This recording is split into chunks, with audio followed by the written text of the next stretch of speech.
This is from Business Insider. This one's juicy. Here we go. Got to do this for our YouTube crazies. They like when I make that sound. GoPuff. Never heard of GoPuff in my life.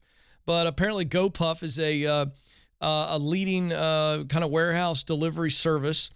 And they have recently hired 24 Amazon executives to come over and help run GoPuff.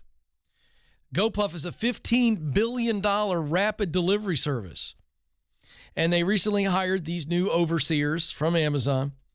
And these people came in and obviously put a hyper focus on warehouse metrics. Okay.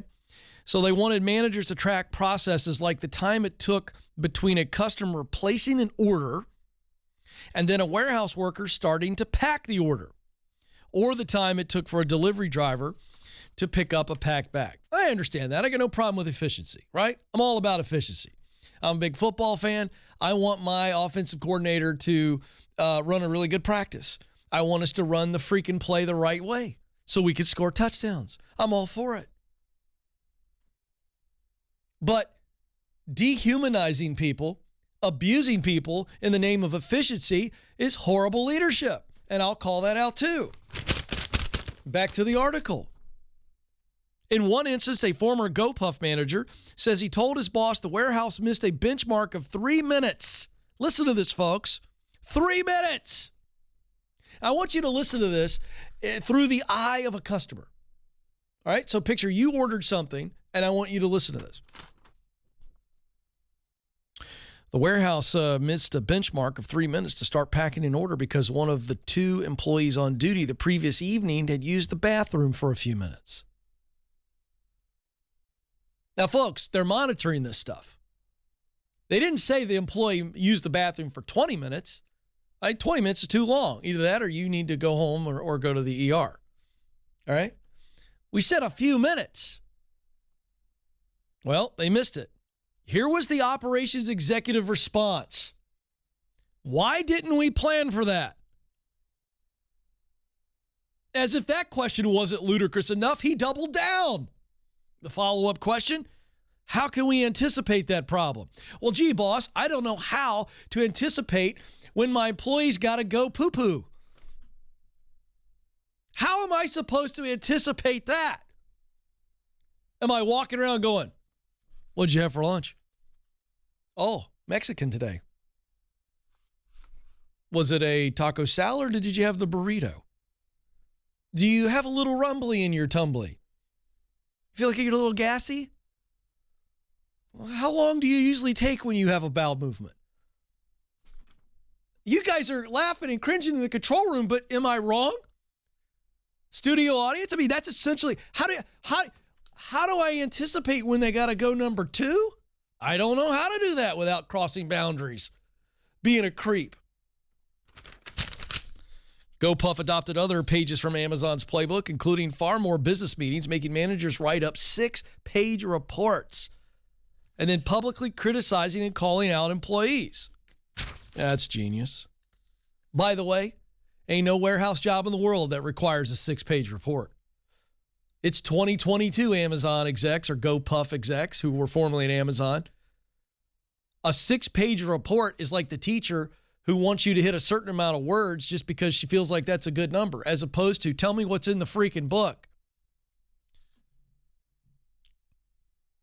Another GoPuff manager said the company's Amazon hires seem to take little interest, listen to this, in learning how did GoPuff do it previously.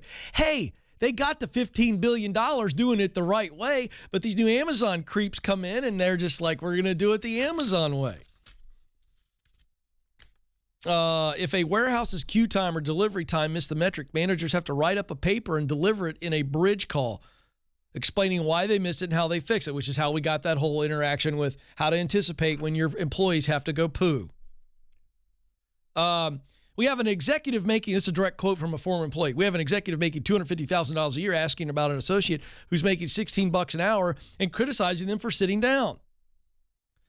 Outside logistics experts say that when executives insist that pack times stay below a benchmark, managers would then redirect all employees to pack orders. So it's an all hands on deck if we're behind on packing times. And again, as a customer, If you start packing something within 10 minutes of when I order it, I'm blown away.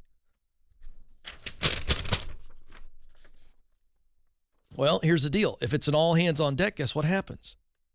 Everybody goes to start packing to stay up with these ridiculous metrics. And then there's nobody out there to receive shipments, which vendors then leave outside the warehouse. This contributes to GoPuff's chronic problem of leaving food sitting outside.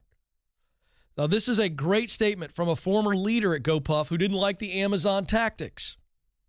When you're top to bottom metrics focused, there has to be an actual strategy and leadership and management guidance from the top. That didn't exist. It all was about by force, do whatever needed to hit the 3-minute metric. And this comes down to stupid rules that people just make, and there's no logic to the rule. My all-time favorite no logic rule was, you need to have your mask on here at the hostess stand. And we'd like you to wear the mask all the way to the table. But when you get to the table, you can take the mask off. Because that COVID little bugger's smart. He's polite. He will not infect you while you're eating. But boy, if you're in the hostess area, he's gonna whack you. Stupid rules, no logic.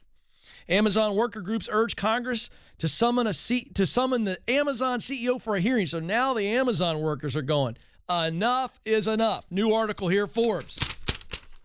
More than 30 groups, including Amazon Worker Coalitions, labor organizations, and community groups, sent a letter to Congress on Thursday asking for them to convene a hearing and put the executives, specifically CEO Andy Jassy.